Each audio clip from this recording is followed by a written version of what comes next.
Hey, I am doing another list for the tournament that's coming up here in Denmark next Saturday, which is it's a very informal tournament. There's not going to be a lot of like competitiveness or anything. It's just a prep tournament. It's just for those of us going to the WTC, just to have a few last games and get ready, basically. And there's a lot of people coming. We'll be 14 players, so there's a lot of people coming helping us doing that.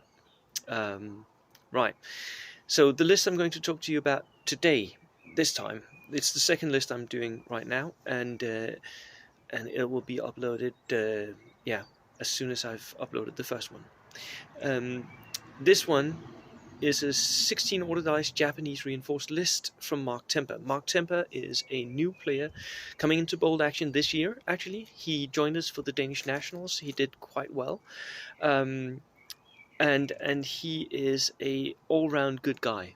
I really enjoy his company. He is a good player, and he is making... I really enjoy watching his development as a player as well, because he is competitive, but in a nice way. So he's Japanese here. He has a second lieutenant, the 50-point version. I'm guessing he'll equip him with a submachine gun. I would. And then the bamboo fighter militia squads, right? 15 men, green bamboo fighters. They've gotten really good with the latest FAQ. And they're very cheap for what they do. He also has a militia squad of 8 guys, green again. So lots of cheap, inexperienced infantry. And to back that up, he has a Kempetai, which makes you re-roll your green test. That is pretty nifty, because it doesn't ensure, but it makes it pretty likely that you'll get the upgrade to regular, which makes them so much better for free. Then he has a Grenadier squad. Grenadiers have really become a fan favorite of the Japanese players here in Denmark. And I know they're expensive, the light mortars. I know they're expensive, yes. But these Grenadier squads, they can really dish out punishment when they start hitting. And having 3 light mortars that just do the indirect fire every round is punishing. I tell you, it is punishing. So he has a regular... and it is a 7-man unit of Grenadiers, and it has 3 light mortars. So basically all the shots coming out of that unit is the light mortars, and then the NCO with a rifle, right? Then he has a suicide anti-tanker, inexperienced, of course. These are really good, but difficult to get to kill stuff. A twin automatic cannon. Twin light automatic cannon.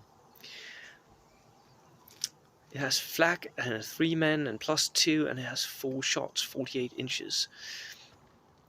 That is the death of light armor and of soft-skinned vehicles. Place that somewhere where you have line of sight, maybe across the board or through the center of the board, and that will kill stuff. I guarantee it.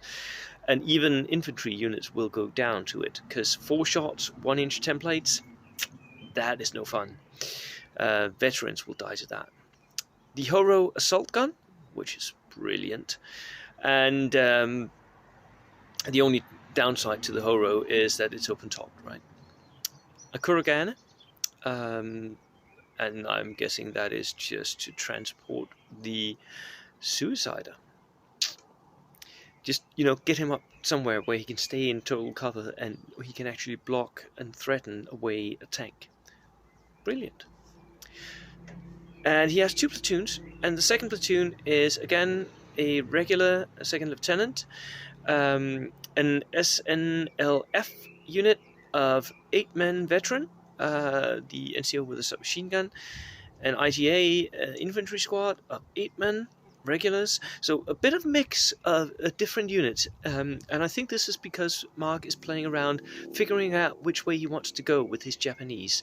Does he want to go with the inexperienced horde? Does he want to go with the veterans that are fanatic? Does he want to go with regulars? All that, he's trying to figure it out, and which units that he likes. So he's trying out different units. I like that. He has a flamethrower, which could also go in the Kuragani if he doesn't want to move up his infantry, his suicidal. And then he has another anti-automatic cannon, the light twin automatic cannon. A very good list, very interesting. I like the combo of having automatic cannons, double automatic cannons here. This will make it very difficult for an enemy to move up his light armor or trucks towards Mark's army. So it's very offensive, and at the same time it can sort of dish out a lot of damage with all that indirect fire and the Horo. You don't want to get close to this army. You don't want to be far away from this army. The one thing that it may be lagging, it doesn't have that much mobile Daka. The Daka is all locked down in those automatic cannons, right? But they are pretty good. I'll tell you that much.